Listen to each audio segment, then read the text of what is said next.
Never on the sidelines, I only hustle. Never take a day off, I only work. Don't mess around, kid, I only kill. Party never sleeps, get your all I do is work. All I do is work. Hey guys, what's up? It's Andy Frisella, the MFCEO. This is the MFCEO Project. You are listening to, I have my co-hosts here, Vaughn Kohler and Ben Newman. What's up, guys? What's going on? Today is a huge day in the podcast, in the history of the MFCEO podcast. You want to know why? Why? We got our first sponsor. We did. We got our first sponsor. Matchbox cars? No, it's not. It's not Hot Wheels. It's not Matchbox cars. It is. I should say Matchbox cars. It is an awesome company that approached me about 6-7 months ago regarding possibly investing in their company. And it's kind of weird how it happened because they sent me a proposal that I never actually got to read because I don't get all my Facebook messages. But then I started to notice them and I started seeing them grow. And I'm like, man, this is a fucking cool deal. These guys are really doing something cool. And I became a fan of them. And then I met Kyle, one of the guys in the in the group. And I went back and checked my mail and saw that they asked me to be an investor in it like before it even got going. So it was like really weird how it like came about. Like I became a fan of these guys on my own, not even knowing that they had asked me to invest because I never saw the message. So the company is really, if you guys are on Instagram, you've probably seen me talk about them. The name of the company is the Dollar Beard Club. All right. I knew it. The Dollar Beard awesome. Club. Dude, it's an awesome company. They have some of the best products out. I've tried them all. They're phenomenal. As you guys know, I'm a lifetime beard wearer. I'm not one of these trendy hipster dudes who grew a beard because it was cool. Right. Could you grow a beard in high school? We couldn't have beards in high school. Oh, okay. But I've had a beard on and off ever since really I got stabbed. That's kind of how it started, and then it's just stuck. Now I do it because I love it, and I can't imagine not having it. But they sell all the different beard products, and they just come to your house on a regular subscription basis. It's really cool how they do things. These guys I admire them not only for their products, though, but the way they market their products. They've really been an innovator in terms of using social media to market things that we've talked about, principles that we've talked about, and how to be authentic, be real, and market in today's new economy. It's been really fun watching them. So to have them come on as a sponsor of the MFCEO Project is not only really cool because we have a sponsor, but it's cool because I believe in what they're doing. Right. And I've seen them grow and become a fan organically, from the get-go. So welcome, guys. I appreciate the support. You guys know I'm a big supporter of you guys. So if you guys haven't checked them out, they are at thedollarbeardclub.com. If you're a beard guy or girl, check out all their awesome beard products. We know we got some bearded ladies out there. Check out their awesome beard maintenance products. They've got some really cool things. Their beard oil is awesome. All right, so that's my... Mine's coming in pretty good here today. I like yeah, it. that's right. I like Newman's starting to get one. I can grow one in my neck. Yeah, Vaughn's getting neck beard. That counts. Yeah. Neck beard counts. Like an Amish. All right, guys, so... welcome Dollar Beard Club. Go check them out. Follow them on Instagram. Even if you don't have a beard, they're a good follow because they just post some really good, entertaining stuff. Question of the day, though. All right, here's the question of the day. I was thinking about this as I came in because it relates to the topic of what we're going to talk about today. What is your favorite upset in the history of sports? I'll go ahead and start with you, Vaughn. Well, it's not my favorite sport by any stretch of the imagination, but I'm going to have to say February 22nd, 1980. Group of American college kids defeat the Union of Soviet Socialist Republic. America, miracle on ice. 1980 Olympics. And why do you think that they were able to win that game? Because we're American. Good answer. Ben, what's your favorite? So I being St. Louisans here, I'm going to take a gander, and I'm going to leave the one that I'd probably pick first for last because I guarantee it would come up. I'm going to go with another St. Louis story because I think for those of you that are St. Louisans, you know what the number one would be. But But I think the St. Louis Rams, I think back to that football game, that Super Bowl against the Tennessee Titans, and, that never give up attitude. And I always like to say it's hard to beat a team that refuses to quit. And you think about, now the late Steve McNair, and you think about that game, and you think about the turnaround of that team, which is really a lesson for all of us. It doesn't matter what you did last year. It matters what you believe you can do this year. And that team went from 3-13 to going 13-3 and winning a Super Bowl, the greatest show on turf. Torrey Holt, Marshall Faulk, Isaac Bruce, Kurt Warner. Don't forget my homeboy DeMarco Farr. DeMarco That's Farr, my the boy. Big Daddy. Yeah. DeMarco Farr is a good man.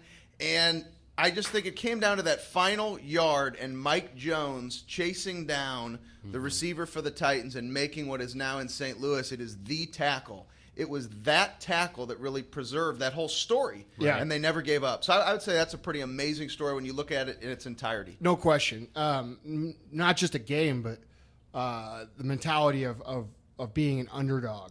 Mine for sure would be, and I know what you're referring to, because when you said everybody knows the biggest upset in St. Louis, that would be Game 6 of the 2011 World Series, Cardinals versus Texas Rangers. Probably the greatest sporting event in the history of baseball, definitely the greatest game in the history of baseball, probably the greatest game ever in any sport, if you watch that game. We were down? What was the score? I don't remember the exact score, but we were down, I think, 3 runs. Came back in the bottom of the 9th inning, come back and win the game, win Game 7. Total swing of momentum. I mean, there's no way the Rangers. I was at both games. I was at 6 and 7. There's no way the Rangers could have won after losing that Game 6. And it was 2 outs, 2 strikes too. Yeah, right. Yeah. It was over. And I think, what we're talking about here, and the reason I wanted to ask that question is because today we're going to talk about humility. We're going to talk about the power of being humble, why humility is important, and not in every single case, but in most cases in sports, one team is cocky, they're arrogant, they think they've got it in the pocket, they think they've got the win in their pocket, and they stop executing on the basics, and they allow teams to come in and win. I think in that Rams season that we're talking about, you could point at that for sure. Nobody thought the Rams were serious. They won the first 6 or 7 games without losing, and people thought it was luck, and it wasn't. They were just executing consistently. You talk about the 1980 championship hockey game. Nobody thought those kids were going to win. Nobody believed they were going to win except them. Right. That's why they were able to win. Yeah. The other team didn't come out and take them serious. They weren't humble. They didn't execute, and they lost the game. And that's the same thing we're talking about with the Cardinals thing. It's pretty easy to think that you're going to win when you're up a number of runs and there's 2 outs, 2 strikes in the bottom of the 9th inning. You think you've got it in the bag, and look what happens. And the lesson of all these things is that if you can remain humble in competitive situations, especially in business, and stay hungry on top of that, that's when you're going to win. But the minute you lose your humility, the minute you think you're at the top of the mountain, the minute you think you have it made is the minute somebody comes and kicks your ass. And that's the power of humility. I've shared the stage with 2 of the members from that Super Bowl team, had the opportunity to speak with them multiple times, and they used to talk about the special teams coach from that season. It was a guy named Frank Gans, a legendary special teams coach, and you're going to love this, Andy. He used to tell them before all the games, to the special teams, go out and get the fight started. And I think that's such an important message for everybody. Nobody's going to do it for you. And when you remain humble and you remain hungry and you stay focused on the things that have gotten you ahead, right? They were 6-7-0, and he's still saying, go get the fight started. He didn't say, this is great, let's protect ourselves. Right. Right? And I think that's really a mentality you've lived by. Yeah. Oh, dude. And if you stay humble, it keeps you aggressive. That's another. There's so many points we're going to get into. And before we do, I want to toss it over to Vaughn, let him take care of technical business real quick.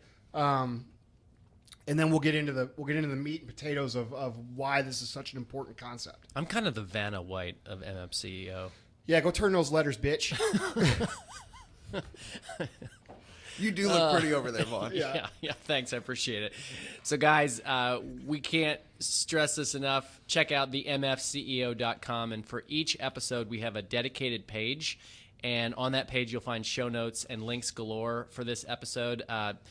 As you know, throughout the episode, there's always some recommendations, either books or products or what have you, that Andy is advancing or Ben's advancing. It's also a place to learn more about upcoming events and special products that we're going to be coming out with. So to go to the page for this particular episode, go to the MFCEO.com/P12. And then, guys, you want to run through your social media contacts? Ben, why don't you start us out? Yeah, so handles for me are at Continued Fight, Periscope, Instagram, Twitter, and then my name, Ben Newman, for everything else. Yeah, mine's at Andy Frisella on Instagram, at Andy Frisella on Periscope. Guys, I do little mini Periscope episodes of the podcast almost every day. If you're not on Periscope yet, get on it and check it out. Snapchat, I'm MFCEO-1, and then Facebook, I'm just Andrew Frisella. So sounds good. Yeah. And I'm at Vaughn Kohler, VAUGHN KOHLER for everything. Instagram, Twitter, Facebook, and eventually Periscope. I guess I'm on Snapchat too. I don't do a lot on that. VKO-MFCEO. Mind if I insert a question real quick? Sure. We're talking about humility, and maybe you're going to get to this, but there's a lot of mistaken notions about what humility even is. So I'm curious, maybe it's just for me and those who were dropped in their heads as children, but how would you describe that? I think humility is a very misunderstood term. Everybody likes to talk about being humble, and everybody uses it as some sort of like moral high horse to stand on these days. It's very popular to talk about how humble you are, and I don't know, it makes people feel special or something. I don't fucking get it, but let's talk about what it's not. Let's talk about what humble isn't. When I talk about being humble doesn't mean that you're a little church mouse and let people walk all over you and don't say anything. That's just not humility. A lot of people think that's humility, like shutting the fuck up and sitting in the corner, mind your own business. That is not what humble means. It also doesn't mean false modesty. We see a lot of that nowadays. Oh, I'm not very good at this. And when in reality, it's like they're fishing for compliments. It's almost anti-humility. It's a false modesty to me is like the most annoying thing ever. Just, if you're good at something, just say, yeah, you know what? I'm good at that. Okay. And say thank you. Yeah. There's nothing wrong with that. Yeah. Some basic beliefs about humility that people have is people realize that are humble. They realize, hey, the world doesn't revolve around me.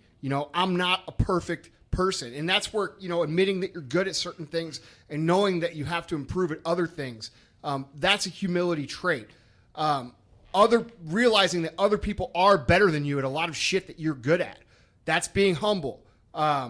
And also, and the most important thing that I feel humility is realizing that you can always improve and you can always learn. The problem with humility and not being humble is that when you start to think you're good and you're not humble, you lose the ability to learn, you lose the ability to progress, and you allow your competition, whatever that may be, whether it be sports, whether it be business, whether it be you own a business or you're working in a business, a competitive atmosphere, it allows people to catch you and beat you ultimately. That's what we talked about with the sports examples in the beginning. I mean, all those situations were situations where people thought they had it won and they fucking lost. And that's what humility can do to you if you don't have it. Right. Okay? It can bite you right in the ass. But I'm going to tell you another thing humility's not. A lot of people say shit like, oh, that guy drives this kind of car, so he's not fucking humble. Humble has nothing to do with material things, guys. Nothing. Now, that might be modesty. Is somebody not living a modest life if they drive a Rolls Royce like I do? Of course. I'm not a modest person. That's just not my style. You know what I mean? There's nothing wrong with that. I'm not modest. But I am very humble. And there's a difference. And you guys have to realize the differences between humility and modesty because they are not the same thing. And most people confuse the two or lump the two into the same thing. Okay? So today we're going to talk about why being humble is good for you, why it could benefit you, how to stay humble, and how to basically check yourself when you do get good at whatever it is you're doing. We're going to go through all those things. The bottom line is this, guys. If you're not humble, you're fucking screwed. And that's the end of the story. You can't learn, you can't progress, you can't get better. You're only going to get so far. Yeah, I totally agree with you. And I think one of the main reasons why people are screwed if they aren't humble is that what's the opposite of humble? It's being arrogant, it's being a prick. And who wants to be a friend with someone like that? Who wants to help somebody out like that in business or life? And so if you aren't humble, if you are the exact opposite, you're going to find yourself on your own. I think so. I think you end up on an island, and the reality is there's not one person I know of, and Ben, you know a lot of successful people as well, that has been able to achieve success on their own. I mean, there's these internet people that do this randomly, and of course we hear about these stories, but the reality is it takes a lot of people to fucking get a task accomplished, especially a large scale task like running a company or being successful or launching a product.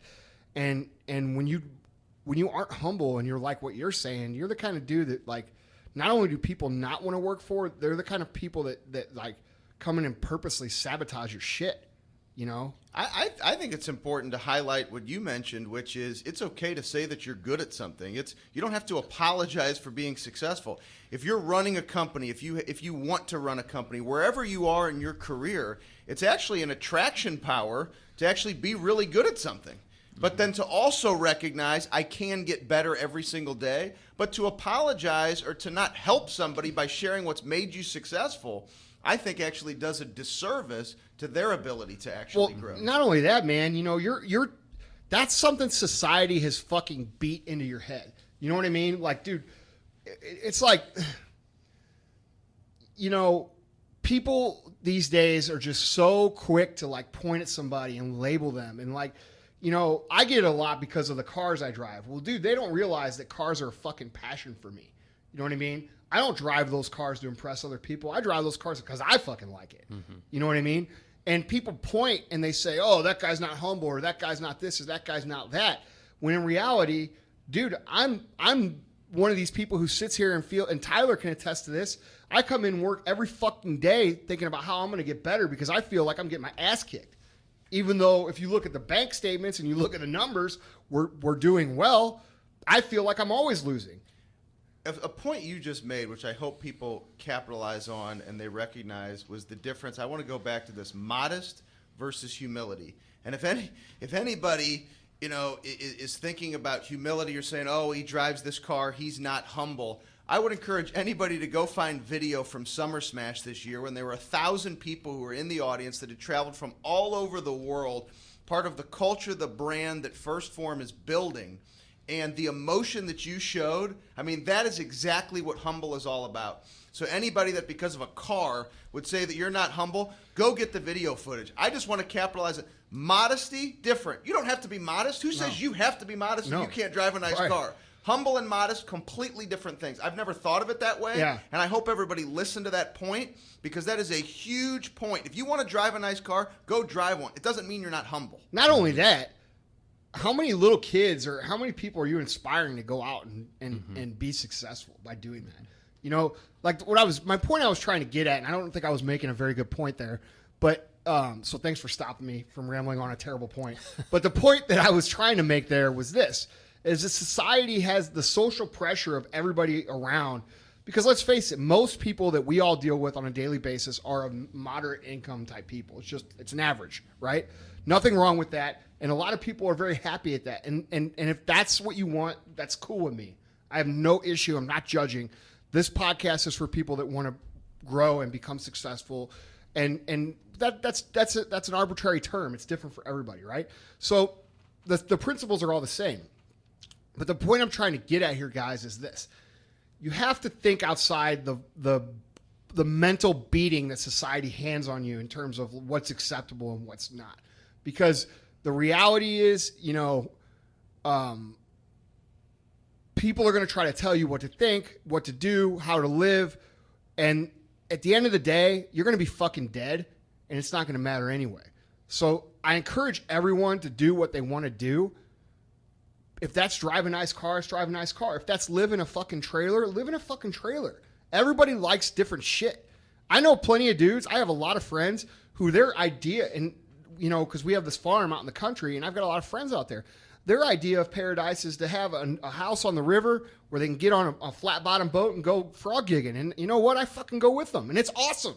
They have a great quality of life. So it's not about, it's what makes you happy. And you can't allow society to dictate what is right or wrong for you, because if you do that, you know, you're going to end up with, you know, the same shit everybody else has. You've actually chosen humility for one of your core values of your business, because obviously you think it has value for business. And it dawned on me, as you know, we did a podcast on sales a couple weeks ago, and you said, you know, people don't buy your product as much as they buy you. And here's a perfect example. If you're an arrogant prick, nobody's going to want to buy your product. Right. That's right. I mean, there's really nothing to add to that. You know, you're going to be fucking broke. And as this is an entrepreneurial business podcast, being humble is an asset that you have to have. Right. And if you fucking aren't humble, you better get damn good at fucking faking it, because the reality is most of your customers are going to be average people, and they're not going to respect you if you think you're fucking better than everybody. Right.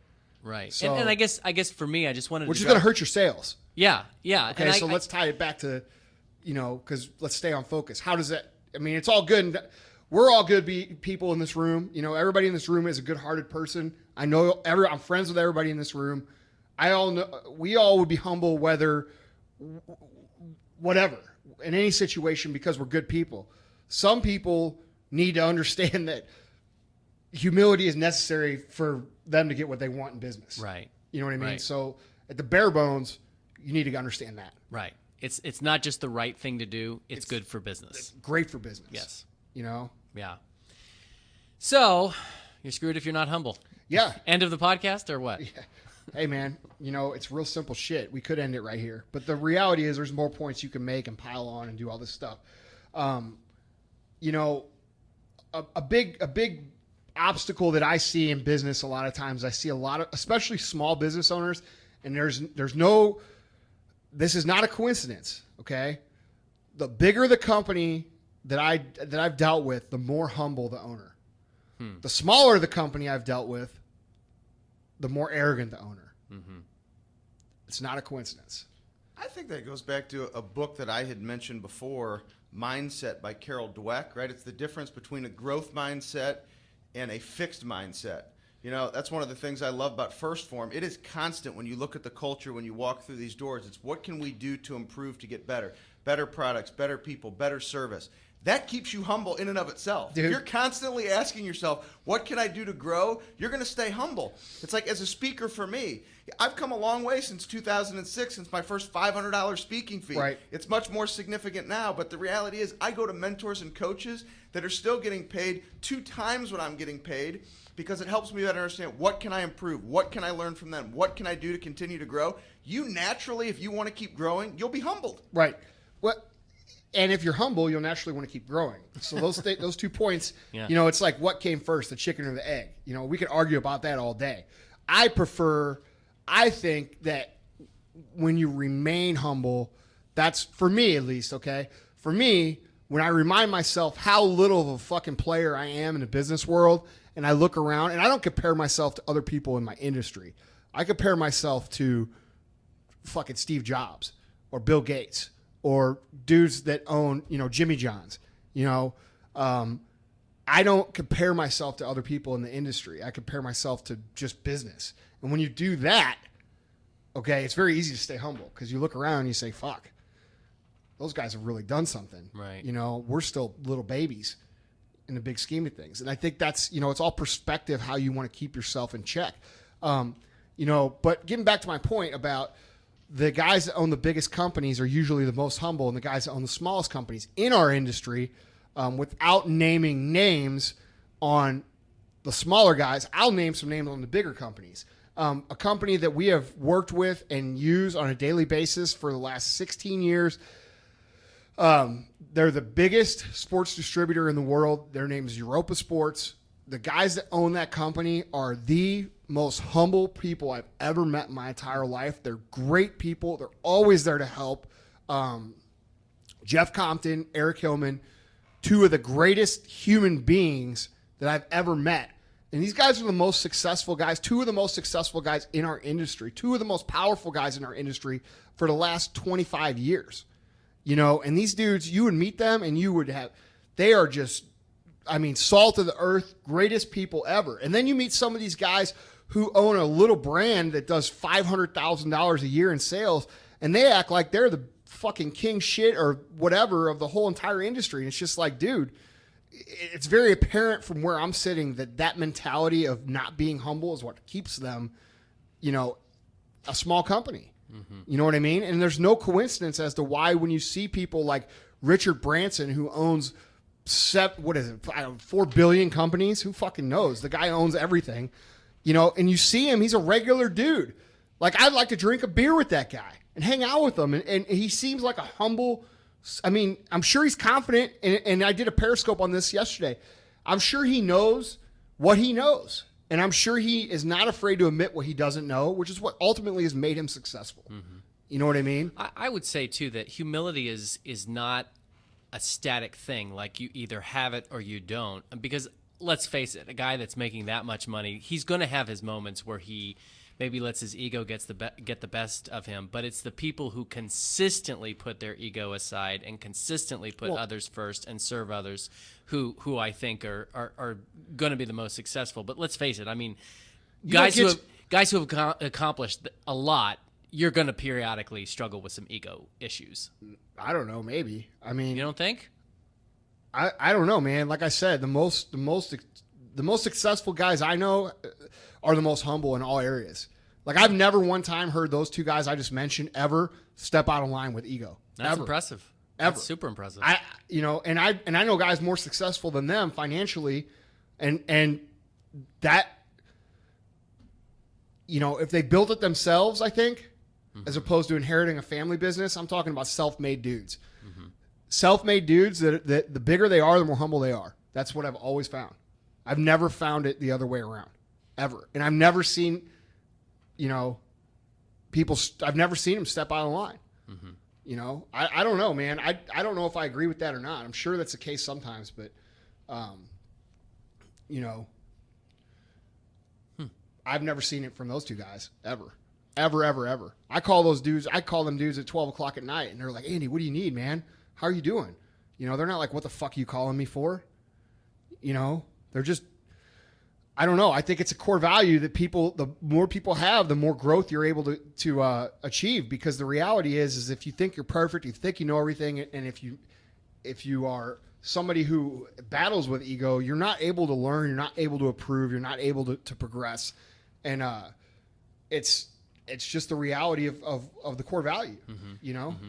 You know, from a coaching and psychology based standpoint, which is obviously the work that I'm doing on a daily basis, I think in those situations where you have the company, they've done $500,000 in annual sales and they have this ego, there's some insecurity about the truth of where they are and the fear of where they want to go. Right. And the reality is you just have to be truthful with yourself. And it's you have self-awareness. To be able to say, it's okay that I can grow. It's okay that I don't know everything. Self-awareness is exactly right. So I always talk about attain belief in yourself. When you say that, it doesn't mean that I'm saying to somebody, you don't believe in yourself. It's where you are. What is that next level of belief? And that's what we're talking about. It's the ability to remain humble and say, it's okay to grow. Yeah. Richard Branson, I guarantee you, is looking for ways he can continue to grow, buy other companies. The guy can still grow. No matter what he owns, he can still grow every day. Whether it's growing in nutrition and serving other people or business, you can always continue to grow. Yeah, you know, I mean, Vaughn, you might be right. I don't know. I mean, I'm just saying I've never seen that. The only thing I really meant with that point was simply to say that people are human, and sometimes our lesser, well, our greater angels don't get the better of us. Our demons get the better of us, right. And that's the only point that I was making. Is that nobody's all perfect. I'm saying is I've never witnessed that from those guys. Yeah. No, that makes sense. I think what Vaughn, you're probably talking about a Floyd Mayweather. You know, Floyd Mayweather is nor modest nor humble, right?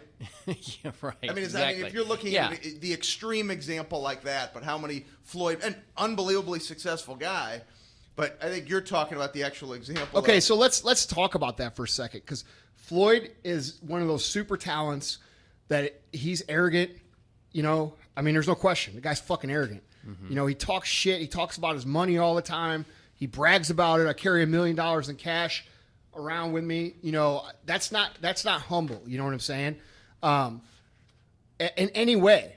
So how does he stay hungry? How does he stay moving forward without being humble? You know what I mean? It's a good example to think about. There is examples in history where people are just that fucking good that they don't need to get hungry, but let's look at it from the other side of the coin. Those are definitely the exceptions and not the rule. No question. Yeah. But let me put it to you a different way. Nobody talks about, because this is what always happens. I always tell people you've got to be humble in order to succeed and grow, and people always fucking point to that guy. I can't fucking stand him as a personality, but I respect him because he knows he's a fucking entertainer. Okay, and I think if you sat down with him behind closed doors, a lot of what he does is an act, and it's not who he really is. He understands he's a character. Okay, so like that character to me is not appealing, but I think he's a genius for creating the character because it's getting him paid. Right. All right. So, but More than anybody in the history of sports. Dude, that's what I'm saying. I mean, you think $300 million for fucking 30 minutes, dude? Come on.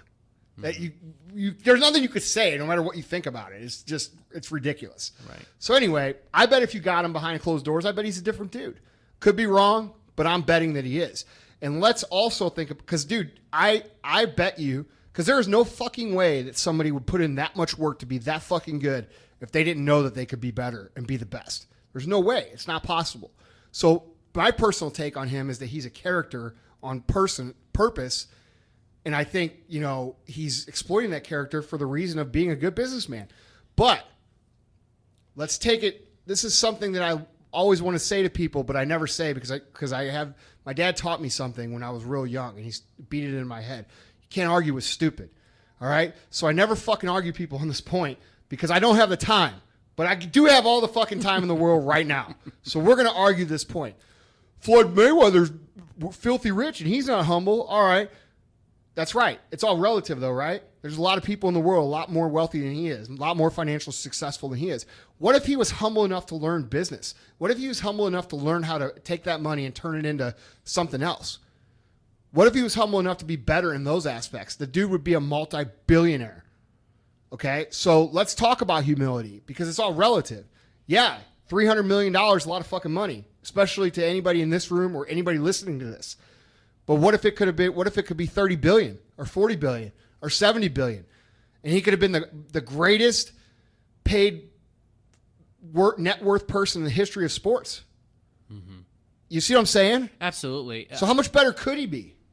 It's a good question, but I think you really nailed it on the head when you said that he is a character. Right. And that's he knows part what of he's doing. That's part of what he's doing. Without question. I've heard similar things about Rodman. Dennis Rodman back in the day was this clown off the court, and yet did he get to be one of the greatest rebounders in the history of basketball by being a clown? No, I'm sure he was hardworking. No, but you wouldn't know who he was if he wasn't that character. Right? Exactly. It was all part of his persona. Right. But, yeah. But where it counted, he put in the work. That's what I'm saying. He was a team player. So for you to say, for somebody to say, he's not fucking humble.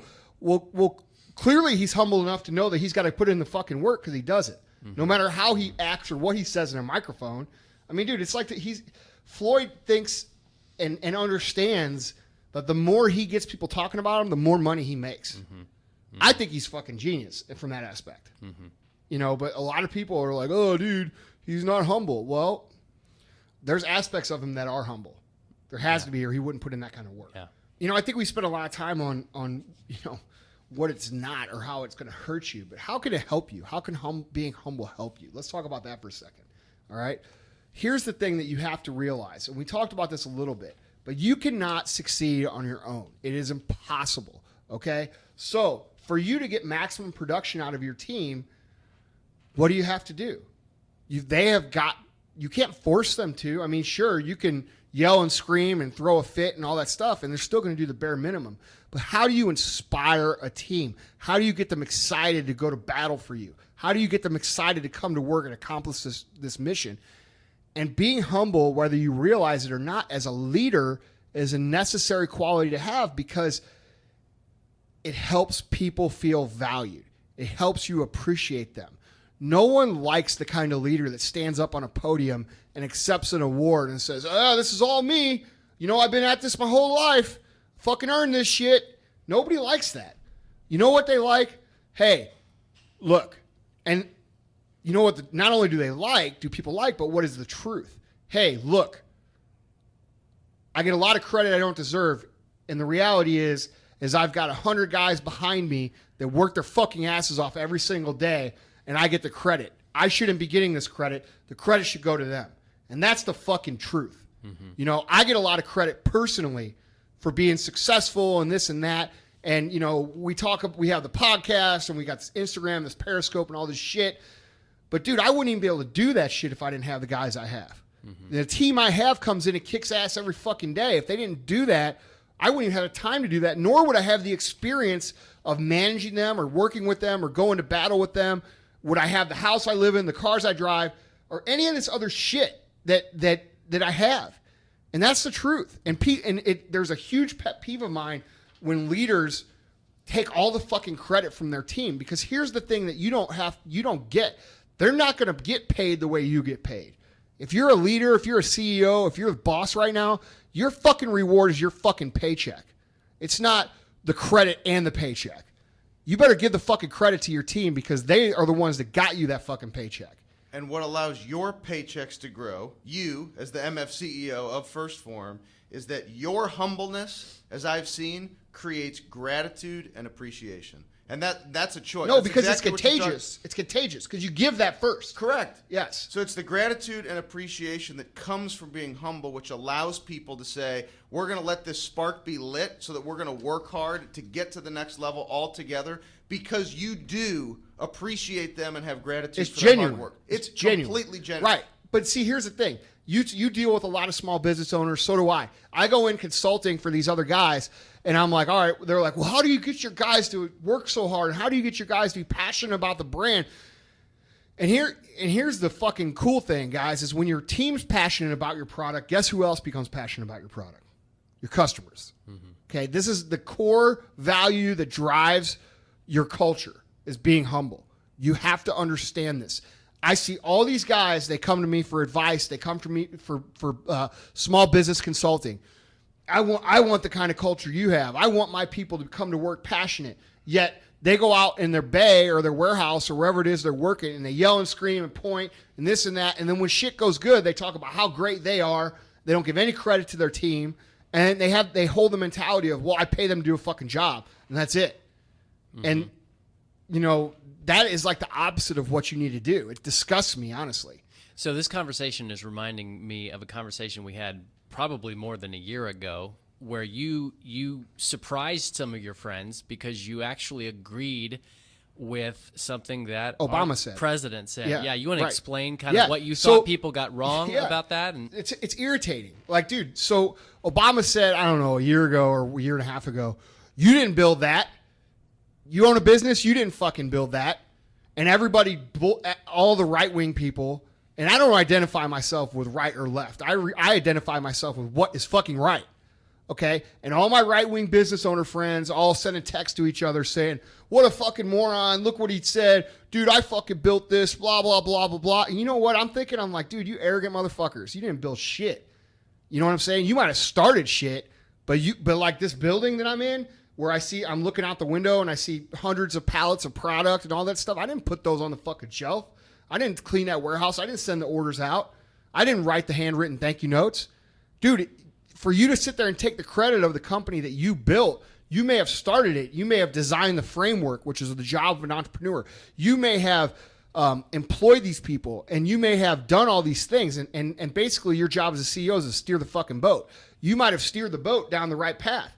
But, dude, to think that you got this way without 100 motherfuckers paddling in the background, you know, I always talk about it like a Viking ship. Like, I'm standing up on the front, and I got 100 dudes behind me paddling their balls off.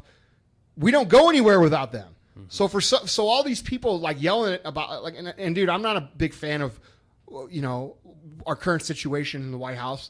But, and I'm being nice about how I say that. But the reality is, dude, he made a good point. And I think what he was trying to say is like, look, it takes everybody, the effort of everybody. And it does.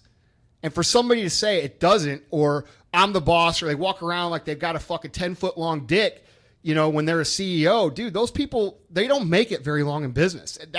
That's a character. We talked a minute ago about characters like Floyd, okay? That's a character that you see in the movies and that you see on TV and you see in the newspapers as a character. You know, it's like, you know, every movie you see like the CEO sitting at the end of a long table and he fucking yells at his employees and shit. Like I always think of the scene in Christmas Vacation when Clark Griswold takes the present into his boss, and his boss is like, you know, set it down there with the others, and then like kicks him out of the office. You know what I'm saying? Right. Like that's what I think of, and that's what people think of when they think CEO.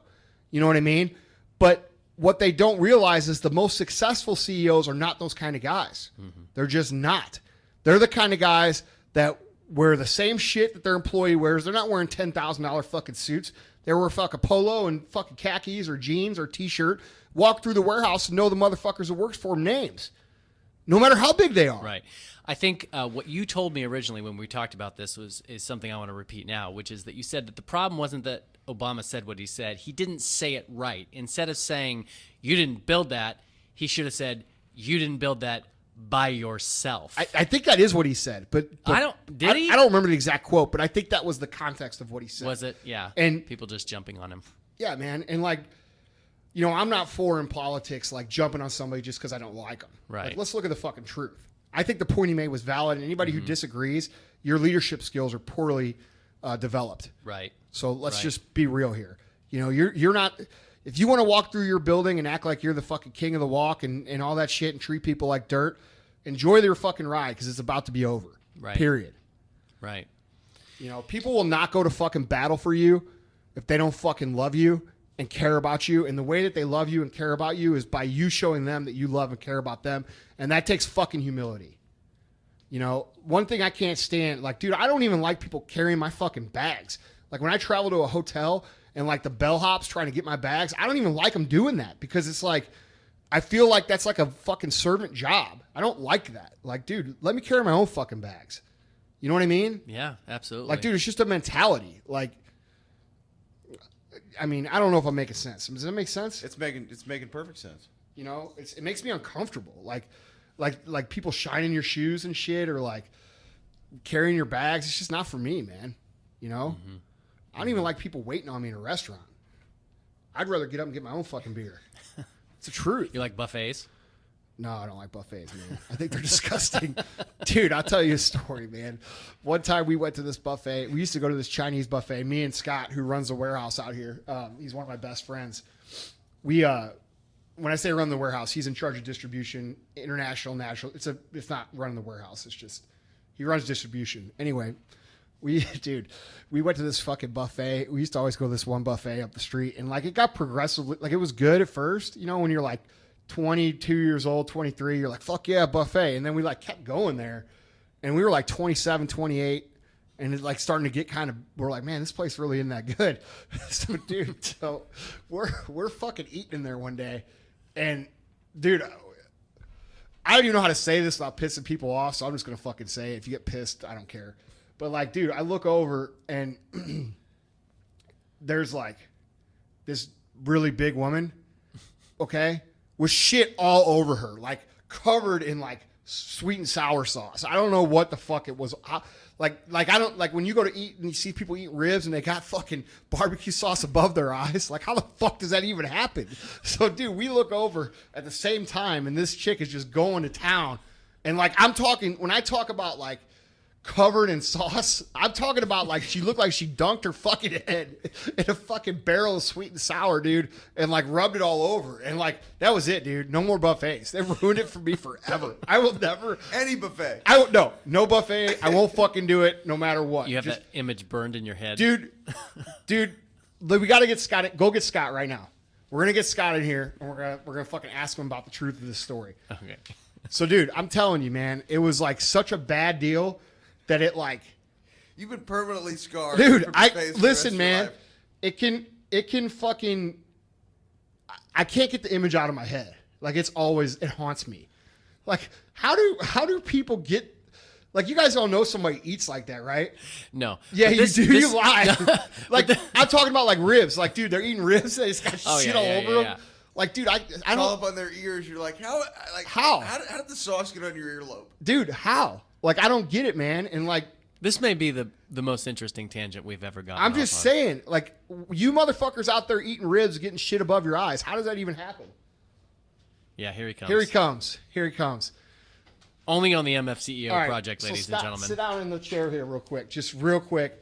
And when you talk, you got to, like, get your face up to the So microphone. if you don't Yeah. think this is live and we have Yeah. fun, this is about as So, real as it gets. so right we here. do our podcast in my office in the conference room. Yeah. It's on. Yeah. So I So just to help people visualize, I just Scott got looks done telling the story why we don't eat at buffets anymore. Do you remember why? Emperor's Walk. And what did we see? Ole had gravy dripping off her face. All right, amen. I said nothing to him. What the fuck was going on there? Was it gravy? Dude, it was sweet and sour Sweet and gravy sour. It looked like some sort of chewed up, mashed dribble just all over. running down. It was like in her fucking hair, dude. It was everywhere. So just so you know that I wasn't making that up, I had to No, call him I in here believe you. and not say shit We believe you. and have him validate that story. Have you eaten a buffet since then? I certainly haven't eaten there. No. All right. So he might be getting over it. I'm traumatized. Yeah. Like that shit. Do you not remember that perfectly? No, that was bad. Yeah, we got up and left, dude. Like, we left. Like, we looked over, and he's like, he looks over, and he goes, dude, look over there. And I'm like, what the fuck, man? Dude, it was over. We had to leave. We had to leave because Scott fucking pointed out the sweet and sour sauce monster. That was That's pretty awesome. bad. All right. Well, you Scott, can go. All right. Scott for appearing. I've got on other good stories too. Just let me know. Yeah. Scott for appearing on the MFCEO podcast. Yeah. You get to keep your job. Yeah. So, dude, we fucking left that place, and do you know what? Now it's out of business. You know? Anyway.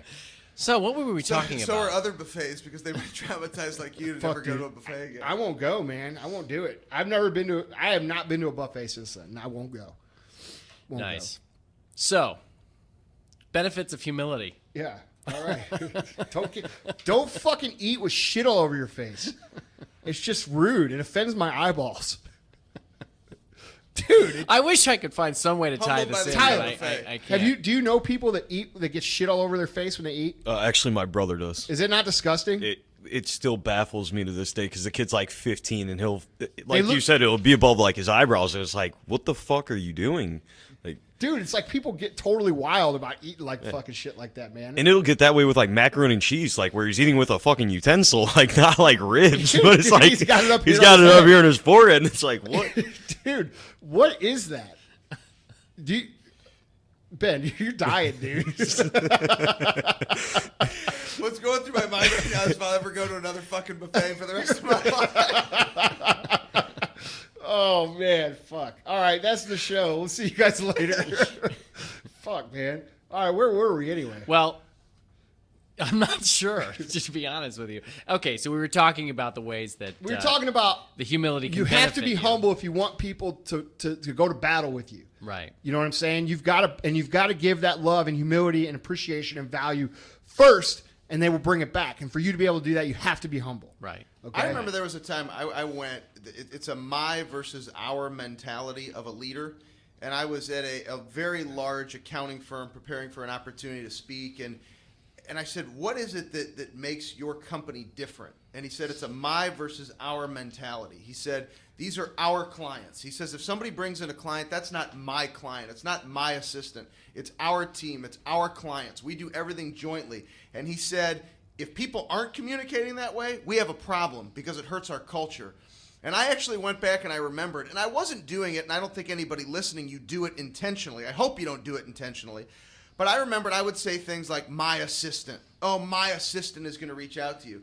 And now I look back on it, it's like, what the hell was I communicating? I don't own that person. Right. And I started changing the communication to say, a member of our team Right. is going to be reaching out to you. That's a great point, dude. I felt better I was empowered going, that was my belief. Right. I didn't believe that I possessed ownership over my assistant, but she's part of our team. Dude. She started hearing me communicate that way.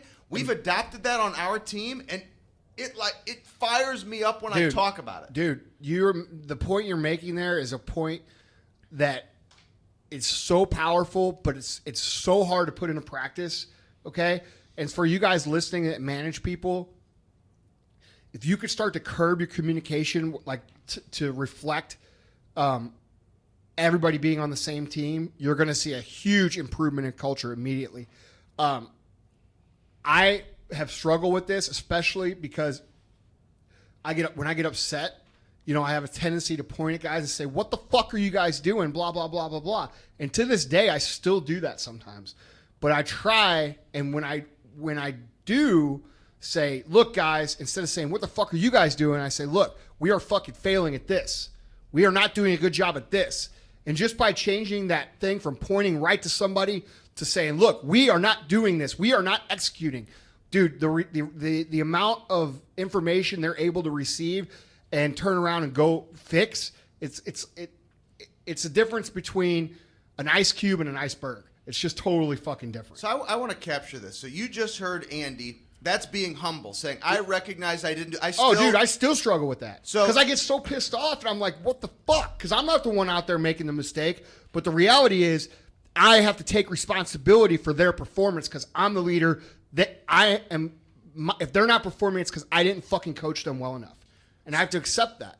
So if you're one of those leaders out there where, as we referenced it earlier, Andy's saying the company that's at X and the ego's big and I'm not interested in growing, this is your opportunity. If you're listening to this while working out, you're at home, there's nobody around, nobody's seeing you shake your head. This is an opportunity for you to grow. Andy and I are saying if that's the way you're running your business, this is an opportunity. I used to say that my word. Now it's our. Now it's we. You can change it if you want to. Your employees that are on your team, they're not listening or they're not watching you listen to this podcast. You can choose to change, but it has to be your choice, and I guarantee you'll grow. Oh, dude, you'll see a huge switch in the way that people communicate with each other and the performance. Because what you're doing is you're inspiring them to go out and work. Because you know what they say when they hear you say that? When they hear you say, because I have this saying that I use, it's when things go right, it's we. When things go wrong, it's I.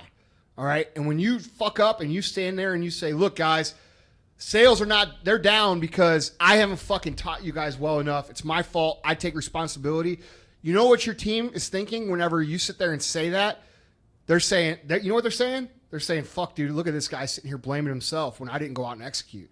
And you know what they do? They go out and fucking execute. Mm-hmm.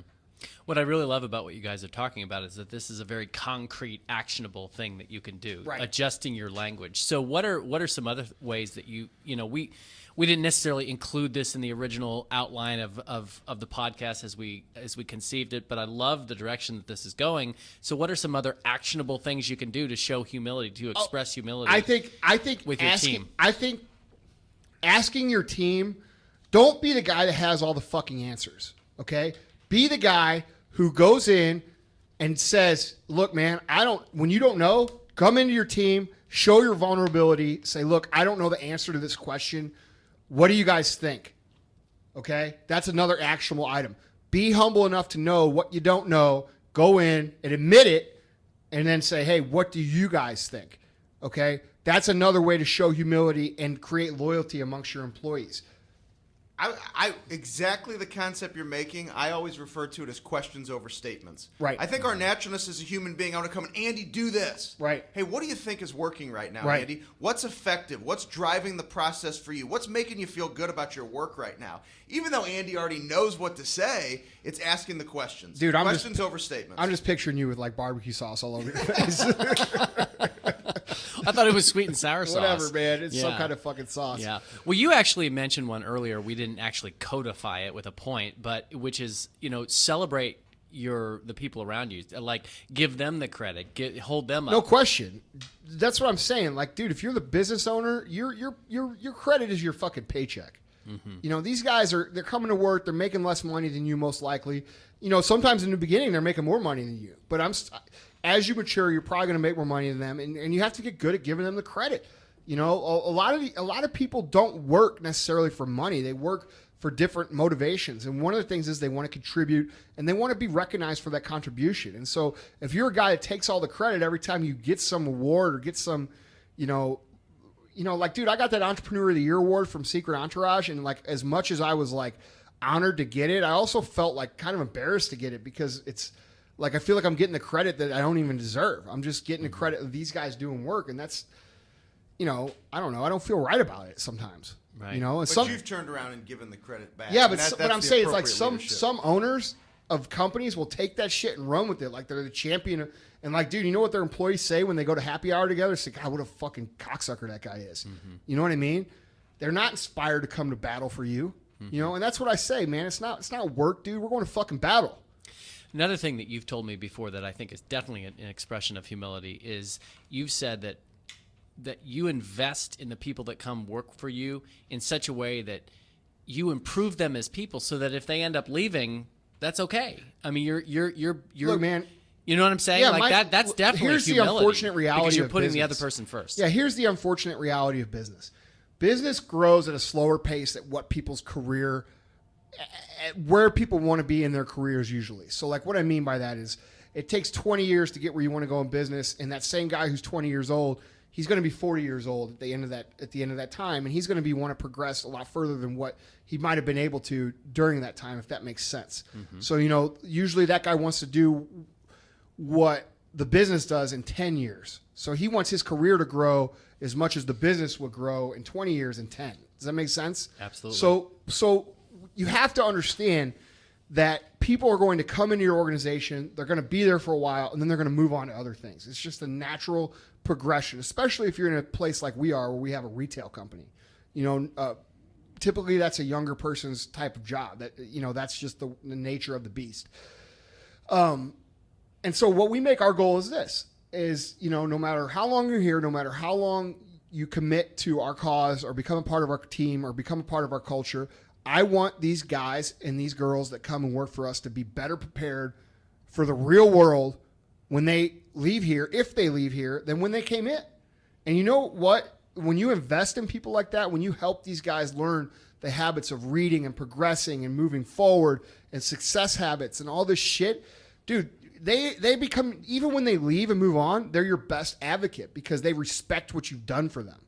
So you're putting another advocate on the street for your company. You know what I mean?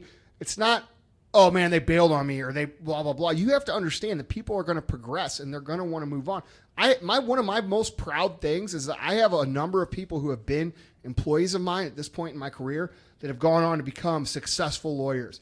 A guy who's one of my best friends used to work here, went to law school, graduated.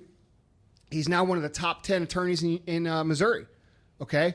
Now, and on the other hand, we have this other guy who left the company, went to law school, graduated, decided it wasn't for him. Now he owns 2 supplement superstore franchises. You know what I mean? So seeing guys come through, and we have a number of other stories of successful guys, but seeing guys, I just use those 2 examples because they're both lawyers. But seeing those guys come through, progress, learn, and then go on to do their own thing is one of the most rewarding things that you could ever have happen. It's like a success school, like S2. That's what it stands for. It's success school. It's not just supplement superstore. You know what I mean? And that's what we do here. And people appreciate that, and they become loyal for life because of it. That's awesome. But it takes effort to do that, and a lot of companies won't put the effort nor the care. They look at employees like they're just pieces of a machine. And we're to a point now where there's so many companies that are working to develop good culture that if you continue to look at your employees like they're just cogs in a machine, you're going to have a really hard time being productive. You're going to have a really hard time attracting good people, and you're going to have a really hard time keeping people. Because the reality is people just want more than that. They want a purpose. And you have to figure out how to give that to them. So, actionable items. Change the language from I to we, focus on team, listen, get feedback, celebrate people's successes, Invest in their future. Invest in their future. These are right. all. I mean, you've said this before, Andy, and I'm not trying to knock anything that we've been saying. A lot of this is not rocket science. You just literally have to think, okay, it's not about me. But how many people do you see out there owning companies doing it? Yeah. It's not rocket science. It's very simple shit. But you don't see a lot of companies doing it, especially. It's popular now with like the big companies. Like it's very popular with like the Googles and the Apples, and the Facebooks. But you don't see small companies which is what we are essentially doing these kind of things. Which is why they aren't big companies, because the owners come in, they put their fucking feet on the desk, they think they're the boss hog, and they treat their employees like they're just pour green on their desk. And it's not the way it is, man. Right. Well, this conversation has had a lot of different topics and been far-ranging, including sweet and sour sauce. But if you don't mind, I think one of the best ways that we could wrap this all up is to return to one of your original points, which was humility is so important because without it, you can't improve. And so, I want actionable items. I want practicality. So can we just all close up by basically saying what are some sources of learning, what are some sources of information and self-improvement that you guys use to get better, to both not just for success in life, but specifically to improve your business knowledge, your skills, what have you? What do you think? I mean, everybody knows I'm a voracious reader. I make no secret about that. I'm a heavy advocate of reading. I still read a book a week. It's one of the things I've done for years and years and years. Books are a great way to learn. It's a great way to remind yourself what you don't know, which will help keep you humble. I like personally also, besides just reading, I like to pick the brains of people that are further down the road than I am. Older guys and older women who have just not necessarily built business, but just live more life. People who have more life experience. A lot of people look at older people and think, oh man, they're just in the way and blah, blah, blah. Dude, you have no idea what that person's life has been like. And you need to recognize the knowledge that person holds just by simply being alive, the amount of time they've been alive. And, one of my favorite things to do is talk to Emily's grandma. Emily has an 86-year-old grandma who's like totally with it. She's the biggest Cardinals fan ever. She knows more about baseball than anybody I know. She knows every stat, every player, everything that's going on. She could name batting averages to the day of every single Cardinal player. And it freaked me out when I first met her too, because I thought she was going to be like a typical older person and kind of like not as witty as she is and sharp. So I started talking to her and she's like, why are you talking to me like I'm 3? Why are you talking so loud? I'm like, whoa. She starts talking to me about baseball and I'm like, holy shit. But anyway, dude, talking to her for an hour, you just learn so much about, the way things have been, how they've progressed. And, people I don't know. That's one of my favorite things to do. I mean, what do you think? For me, it's you had mentioned it earlier, humble and hungry. Stay humble and hungry and continually ask yourself, what can I do to get better today? So whether it's reading, surrounding yourself with great people, being exposed to coaches, to mentors, what can you do to improve every single day? And like Andy's Power List, Prize Fighter Day for me, focus on the things that make you better every single day, and that's typically the work. You feel the most gratified in a day when you know that you've given that day your all, and then you can look and say, okay, what can I do to continue to improve? And I think that keeps you humble. Yeah. The hard work keeps you humble rather than saying, look at me, this is so great. Here's what I did yesterday or the week before. Quit worrying about all the things that you did. Just try to get better today. Yeah, and that goes along too. Like another point that I wanted to close up with too is learning. The most valuable skill that you can learn is to be self-aware in terms of where you are. And when I say self-aware, I don't mean. What I mean is when most people look in the mirror, whether physically or mentally, they don't see what is really there. They either see a totally inflated, better version of themselves that's not there. We usually call those people what? What do we call them? Arrogant. We call them fucking egotistical. Self-centered. And then you see people who look in the mirror and they see much less than what is actually there, and those are people that suffer from low self-esteem. What are some other things that we would say? I think that's the big one, right? No confidence. They just see. Couldn't it also mean high expectations for themselves? What do you mean? Like if you look in the mirror and you see something less than where you should be? Yeah, but see, the point, yes, you can. But the point I'm trying to make here is that being self-aware is seeing what's really there, okay? Mm-hmm. You have a good measure on exactly where you're strong okay, and exactly where you're weak and what areas, because everybody's got good points and everybody's got bad points. Right. And I think developing that ability to look in the mirror and think about where you're strong, what you're good at, and being honest with yourself about it. Hey, I'm out of a scale of 100, I'm an 85 here. You know, on a scale of 100 of this other skill, I'm a 70 here. You know, and I'm a 20 here. Yeah. And being able to kind of gauge yourself from a realistic fashion is a really good way to stay humble because, you know exactly where you are.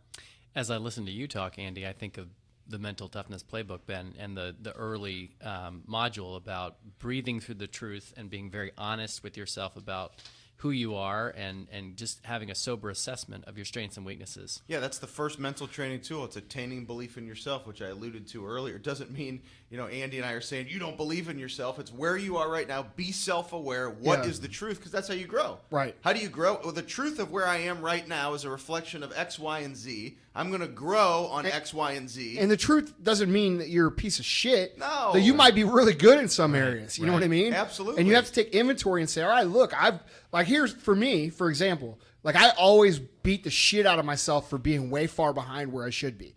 Contrary to what people might think, I do not feel like a successful person in business. I think we've done okay. I don't think we've done great. There's far many people that have done much better than myself. So, I beat the shit out of myself about that. So I have to look in the mirror and remind myself and say, you know what, man? Think about where you started, what you started with, and where you are now, and look around at the shit that you've built. And I have to remind myself that, hey, we've done some cool shit. You know what I mean? And we've done some areas I've done well in certain areas. And, that's why it annoys me when people start throwing humility around. Because, the reality is I look in the mirror and I see somebody who's fucking 10 years behind where they should be. And that's what keeps me hungry. Mm-hmm. That's what keeps me coming to work with intensity and with fire and wanting to kick ass.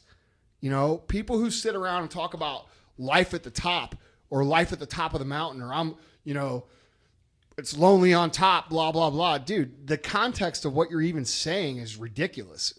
You're not at the fucking top. Bill Gates at the fucking top. You know what I'm saying? Warren Buffett's at the top. Mm-hmm. Steve Jobs was at the top. None of you fucking listening are at the top. None of my competitors that I compete with in my industry are at the top. I don't care if you're the best. I don't care if you're Herbalife who does multi-billions of dollars. You're not at the fucking top. You might be at the top of our industry. You're not at the top. You see what I'm saying? Absolutely. I love that we've kind of landed on this because it's so foundational, and everything that we're saying literally goes back centuries to ancient Rome, where the words printed on the temple are "know yourself," and this whole concept of self-knowledge and self-awareness is so foundational to getting better, to understanding how you can be the best, and to realize your own full potential and your how you're going to succeed in everything you do. And I think that's the definition of success. I mean, for me, I don't know, and we've never even talked about this, could be a whole different conversation, but the way I define success is fulfillment of your true potential. And so if you think about success in that aspect, and not financially, not materialistic wise, not physically, you just think about fulfillment of your true potential, it's impossible to fulfill your potential unless you know who you really are and where you are at this current time. It's impossible. Absolutely. So, in humility is a key aspect of realizing that. Well, real quick, let me share the information that people need to know about this episode. Once again, show notes and links galore for this episode can be found at the MFCEO.com/P12. Also, remember, first week of September, we're going to be announcing the review contest winners. If you haven't sent us a review from iTunes, just take a screenshot of it, email it to us, and you will be eligible for some sort of amazing prize. We're not sure what it is quite yet, but we'll know by the first week of September, and we'll announce it on our social media sites, and probably not on the podcast because it's pre-recorded, but we will make it clear if you've won it. And then finally, just our primary social media connections at Andy Frisella, at Continued Fight, and at Vaughn Kohler. So I guess I'll wrap it up. Sounds good. Basic shit. All right, guys? If you're full of pride, people aren't going to like you. That's the bottom line. You won't have friends. You'll never get better. You're never going to create a cult following for yourself. You're never going to create loyalty amongst your employees or your customers. If you're humble, People will be drawn to you. They're going to be fiercely loyal. They're going to do whatever they can to help you succeed because you're helping them get better first. So it's really a no-brainer. Be fucking humble. Go out and do work. Catch you next time.